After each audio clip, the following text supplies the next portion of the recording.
Hello Internet, I'm your only mate, and it's time for a new episode of Death Battle. We have Korra from Avatar versus Storm from Marvel, or X-Men, whichever. Now, as I should say with all my reaction videos, please click the link in the description below to go watch the actual episode itself, before watching mine or anyone's reactions. Don't be a dick, support the official release. Okay, so, how do I know these characters? Okay, admittedly, I watched Korra leading up to the announcement of this. Admittedly, I was under the assumption it was going to be another matchup. I'll get into that in a minute. So yeah, I've seen that show, and I'm of course a fan of The Last Airbender, so I knew some basic stuff even then. Storm, I've only seen a few of the X-Men movies. I didn't watch the old X-Men cartoon that everyone knows, but with it coming back after along with the announcement of this fight, so Death Battle Curse strikes again. Might watch it on Disney Plus.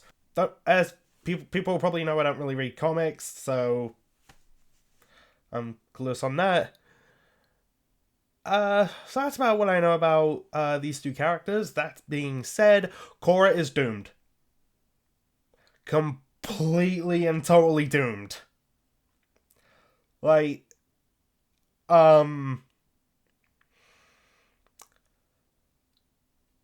admittedly, a lot of fights this season haven't exactly been, like, even. But I honestly think this is the most one-sided fight we've had this year. And possibly in the top 10 of most one-sided fights in this series.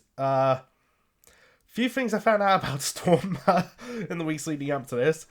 She's an Omega level mutant, so if you saw Cable versus Booster Gold and remember how powerful Cable is, round there. I've also heard that Storm's defeated Hulk, and Marvel's Sentry struggles to fight her. I don't know why I said Marvel's Sentry. I meant to say Marvel's Superman.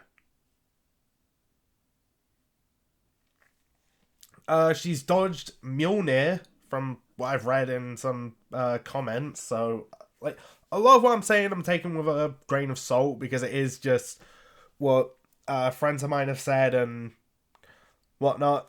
Like, yeah, I trust my friends, but the random comments I've seen, take those with a grain of salt. And there's also a whole bunch of ways that Storm can just end the fight, like, before Korra can do anything. So, yeah. Okay, admittedly, in the weeks leading up to this, I was thinking, oh, it's gotta be, like, I know people wanted Delsin from, Infamous, there we go. I had a slight issue if it was gonna be that being, how do you do that before Cole versus Alex? But, that didn't happen, and I still hope Cole vs. Alex happens Sunday, because, like, how is it not?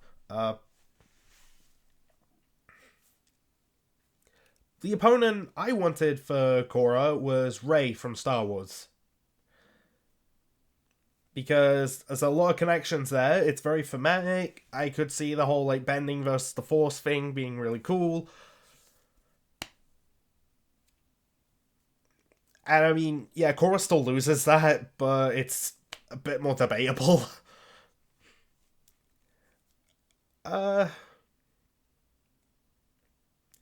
Yeah, I'm not going into this, well, okay, I'm going into this expecting a good fight, and just hoping it'll be a fun episode. So, yeah. Anyway, I'm gonna put these on, shut up and hit play.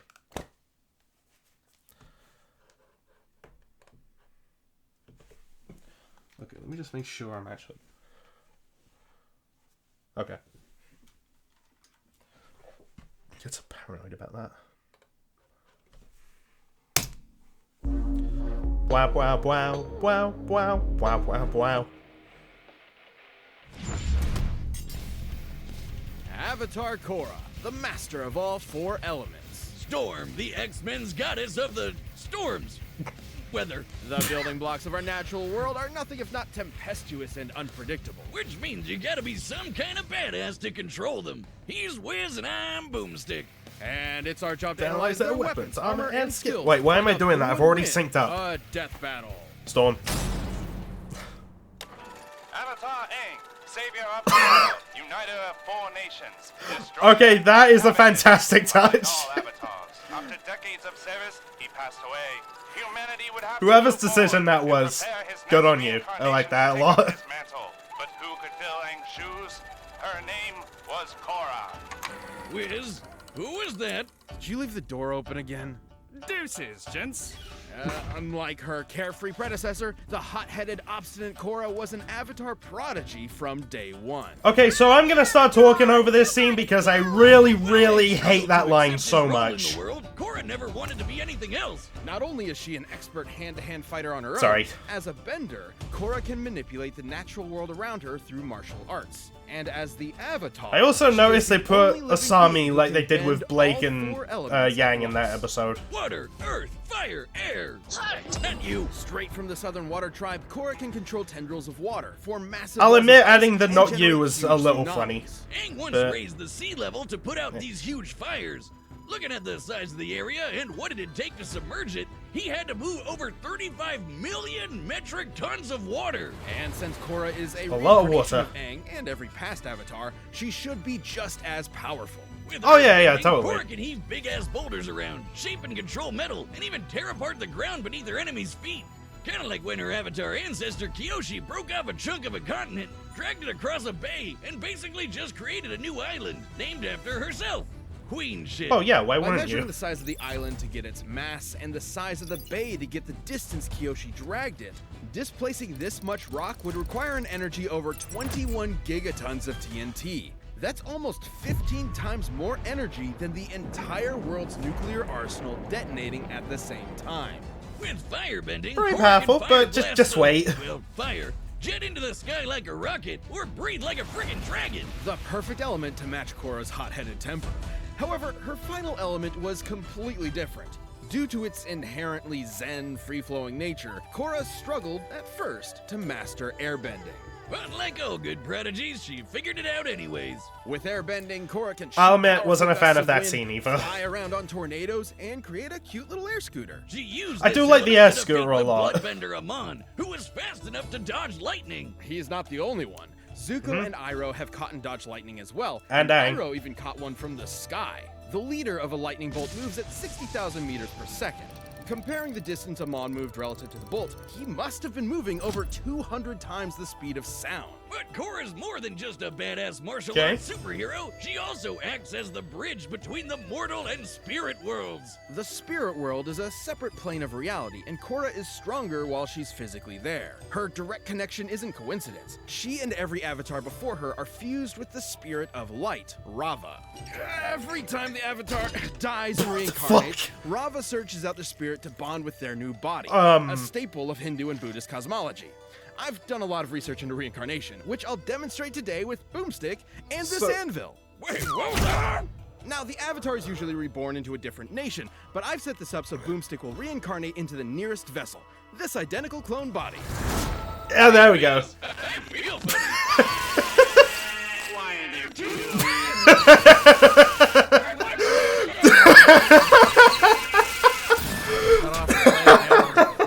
Speaking of messing with your soul, Korra can remove Okay, I really like that moment. past lives for advice and tap into the kick-ass Avatar state. The Avatar state massively boosts Korra's raw bending power, turning her into effectively a demigod and the de facto most powerful being on the planet, if she wasn't already. Despite that, Korra's no stranger to I mean- failure. She was severed from her connection No, to the never mind. past avatars and was almost killed while in the Avatar state, which would have ended her cycle of reincarnation entirely. Oh, and it's gonna happen in this Death must have episode. physically and emotionally crippled for years. Even after physical therapy, her fiery spirit struggled to reignite. Korra's entire identity was wrapped up in being the Avatar, all the way from day one. And the biggest trials she had to face were when her place in the world was challenged. Would everyone be better off without an avatar, or bending at all? But Korra's nothing if not one hell of a fighter. No matter what life threw at her, she always got back up to kick ass. Korra once blocked an energy blast from a giant spirit cannon, which created this massive crater in the center of Republic City, and almost killed everyone. Taking a look at the width and depth of this crater, and assuming it was all vaporized, Korra must have held back a blast worth almost 6 megatons of TNT. More queen shit. And during harmonic convergence, Korra tapped into enough spirit energy to turn into a giant Oh, kaiju don't and remind me battle of the that. Dark Avatar Unalaq. I wasn't a Fate of fan the of this But as I moment. told you, we don't talk about season 2. Okay, one was cool. From taking down anarchist revolutionaries though? to fascist You know, empires, kind of. Korra proved herself as an avatar worthy of her forebearers. With her teammates Mako and Poland, teachers like Tenzin and Toph, and badass girlfriend Asami by her side, there was nothing she couldn't do. Queen shit? Queen shit. Come on, little girl. Give me your best shot.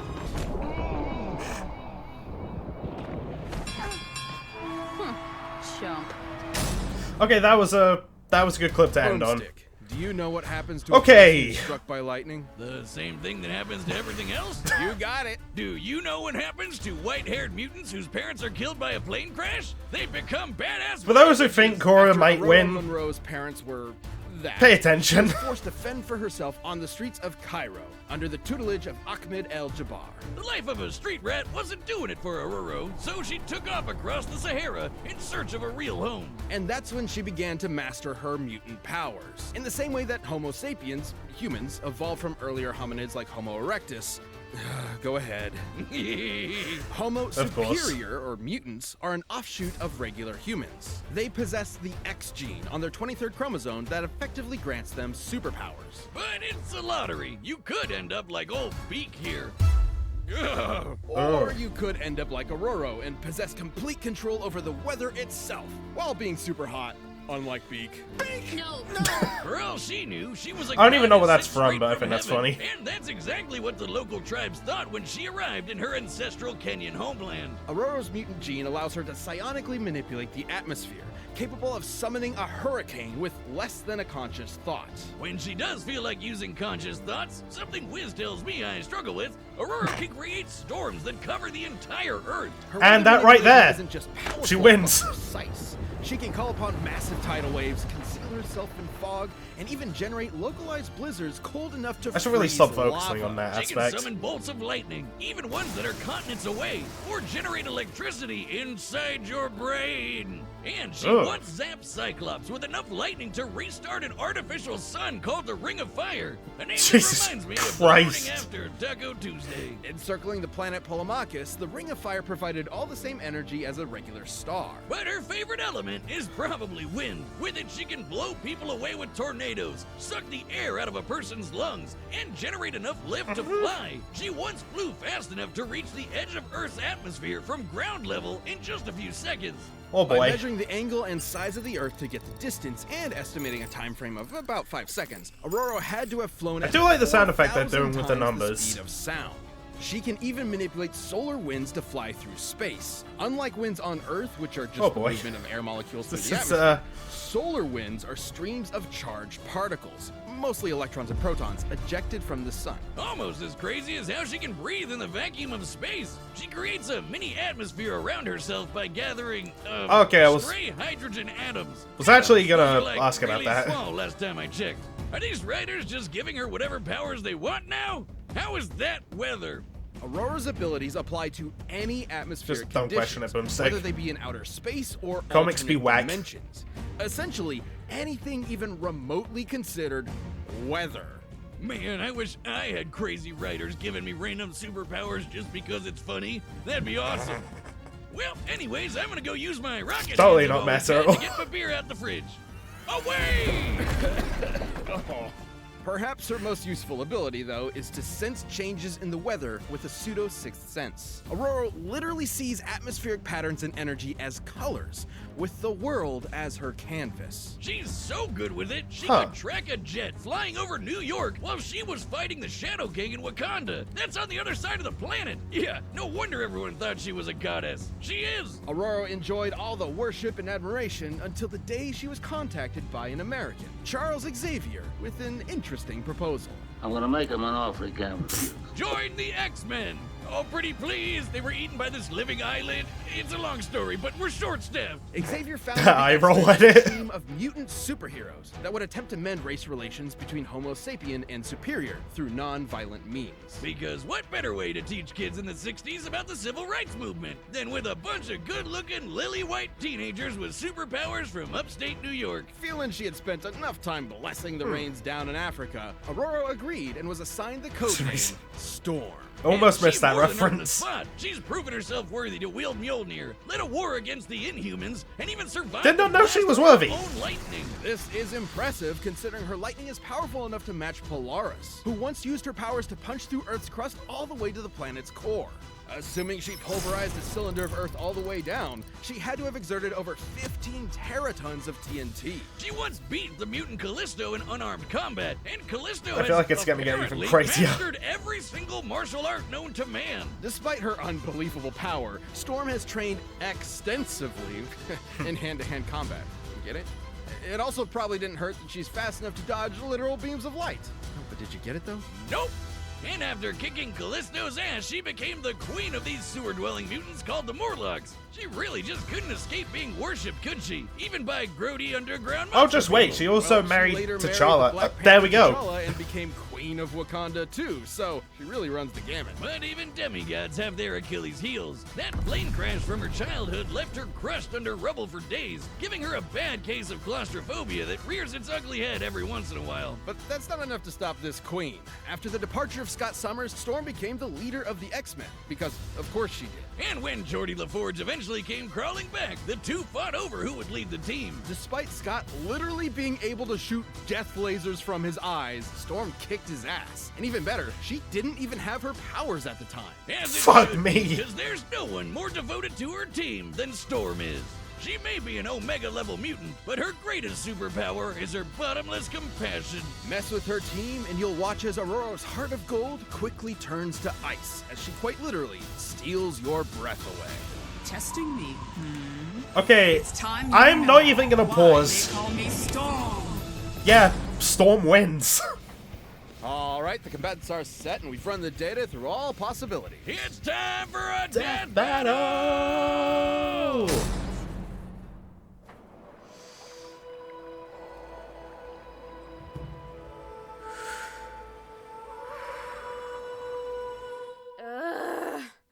I'm so bored.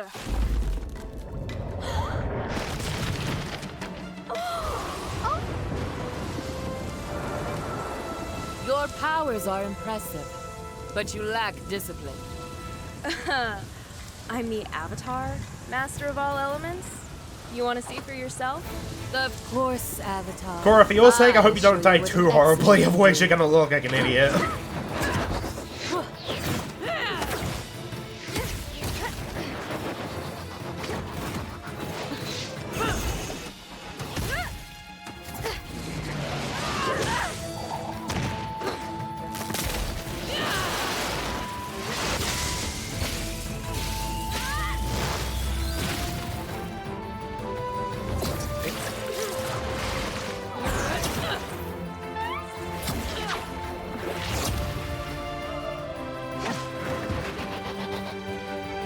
I do like the use of the little air ball thing.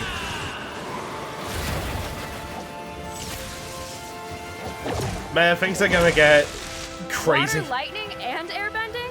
Starting to feel a little less special here. That's only the tip of the iceberg.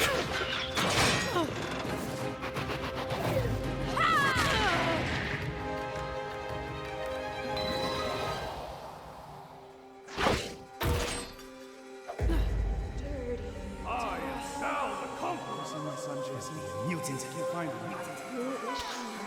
Where am I? I've seen all the cameos from previous combatants. Gotta get out. Gotta get out. Scott, Jean, Logan, I won't let you down. And here's a hey, the camera's working. I'll never be saved. Oh, they had to, and I'm so glad they did. You're no bender.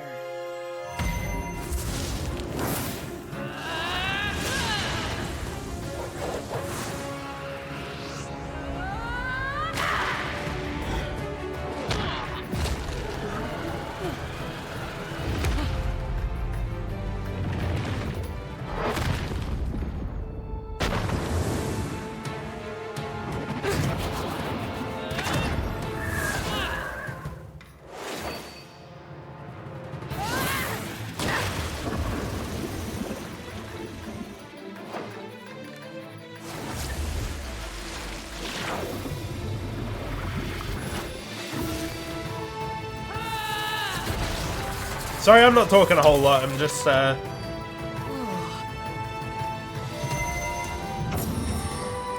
Okay, full avatar state.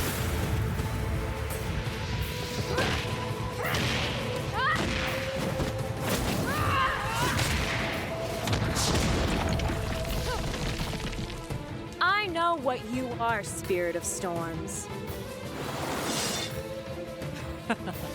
I don't think you do.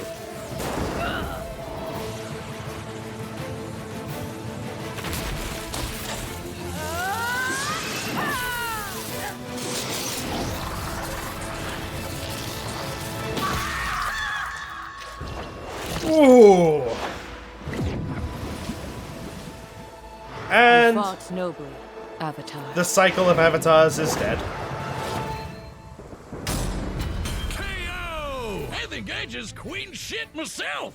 This fight wasn't totally straightforward. Korra can dominate most fighters pretty easy with her raw bending power and martial arts skills, especially with the Avatar state. Not even some of the best benders on the planet like Zahir and Kuvira could stand up to her at her best. However, despite Korra's awesome Avatar powers, she found herself outmatched by Storm's skill, precision, and overwhelming force. For instance, Storm's massively hypersonic flight and ability to sense and control weather across the planet meant she could all I always can fight really safely say from a about distance. Korra's trained in martial arts from birth, but even if she did manage to get in close and fight hand to hand, Storm's experience with the X-Men and defeating Callisto meant she could keep up. While Korra may have fought people who can dodge lightning, Storm can dodge literal beams of light. Even just using her flight speed exiting the atmosphere, she'd still be nearly 20 times faster than Korra. Korra did have access to elements like fire and earth that Storm didn't. If she somehow found out about Storm's claustrophobia, she could theoretically trap her in some rocks to exploit it. But Storm would be more than powerful enough to just break out. Yeah, Her lightning exactly. was strong enough to match Polaris, who punched a hole in the earth all the way down to its core. Yeah, ultimately, Storm was just way more powerful. Remember that A lot planet-sized more. storm she created? Well, I know clouds are lighter than air, but those are a shit ton of clouds and need a lot of work to move around. By measuring their volume and the speed at which they move, Oh, good the energy God. Storm needed for this would be over 500 exatons of TNT, about 250 times more powerful than what Korra could output. And considering this is the same woman who was powerful enough to reignite an artificial star, results like that aren't outliers. Even taking the fight to the spirit world wouldn't have helped, considering Storm has manipulated alien weather from outer space and alternate dimensions. She'd have no problem adapting there. And considering Storm's powers are genetic in nature, not spiritual, Korra would not be able to depower her with energy bending. And Yeah, I always counting thought that the was ways a- Storm could have ended the fight right off the bat, like sucking the air right out of Korra's lungs or generating a lightning storm in her brain. Korra was a tenacious, unrelenting opponent, but Storm's massive range, precise control, deadly skill, and unbelievable power won her this fight. Don't get bent out of shape. Korra just couldn't weather the storm. The winner is Storm. Alright, congrats, Storm. Thanks for watching this episode. If you want even more Okay. action, you should check out the new season of The Gemini next on fight HBO Max, should be starring one Michael I know Jordan, my the friend Dakota Sean Fanning, is and excited Tatum, about. a fast-paced animated series inspired by mecha anime. Yep. Madara versus Aizen. Okay. I'd still consider that a good episode. Like, overall, it definitely had plenty of jokes that made me laugh. The fight was pretty cool to watch. I gotta go back through the spirit world and try and spot all the different cameos. Like all the shadows and the fog. And also all the voices.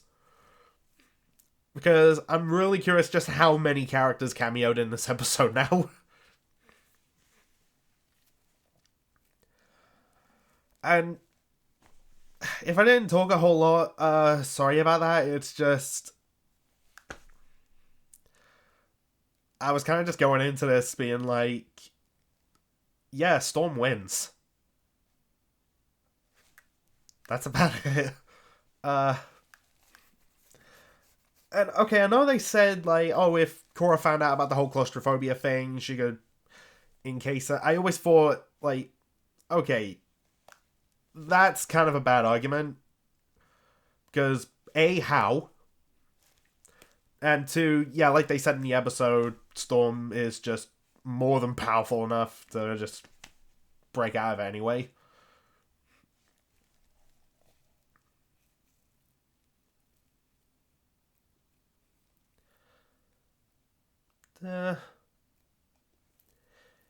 Yeah, admittedly, I don't have too much to say on this. The next time, though, my friends, Sean, especially, and Bill, who I do Let's Discuss with, they're super excited about this fight, given that, well, Bill's a big fan of Naruto, and Sean's a big fan of Bleach. This will be a good one to talk to them about. However,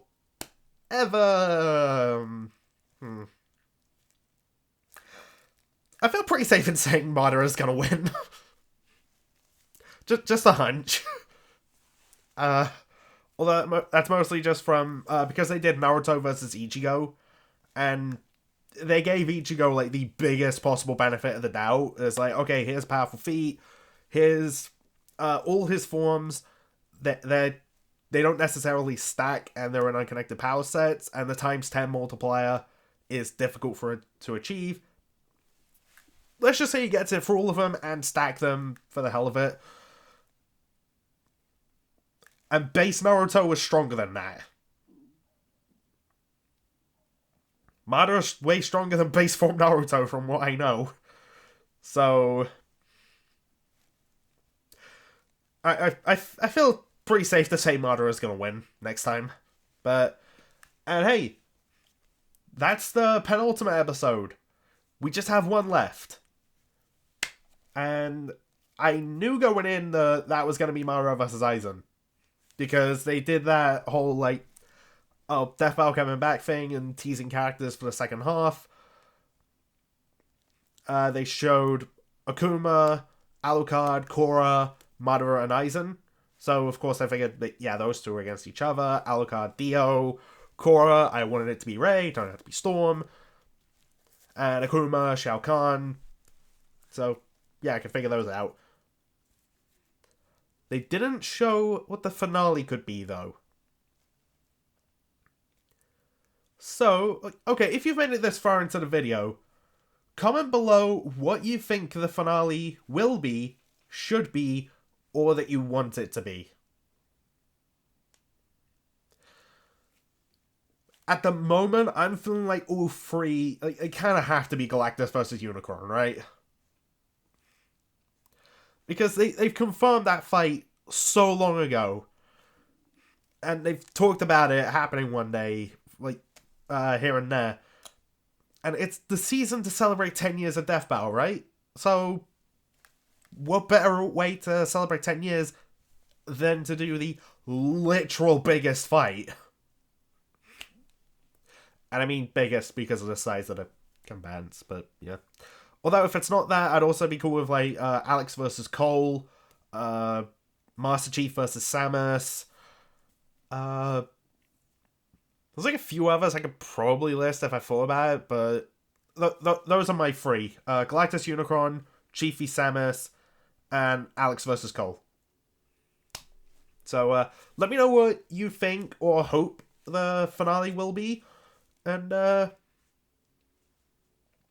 yeah, I'll see you in 2 weeks for Madara vs. Aizen. And also be sure to go to Bill's channel, it's Billy Bobby, to check out Let's Discuss Death Battle, where me, him, and Sean are going to talk about this episode, the next episode, and maybe some other stuff, who knows. But anyway, I am going to wrap this up because I'm very, very hungry. So, thanks for watching. And here's whatever outro is next in the cycle because I keep forgetting. Bye. Hey guys, Goku here. You are watching Your Only Mate. And Your Only Mate is only good for the fact that at least he won't eat as much of your food. Catch you later.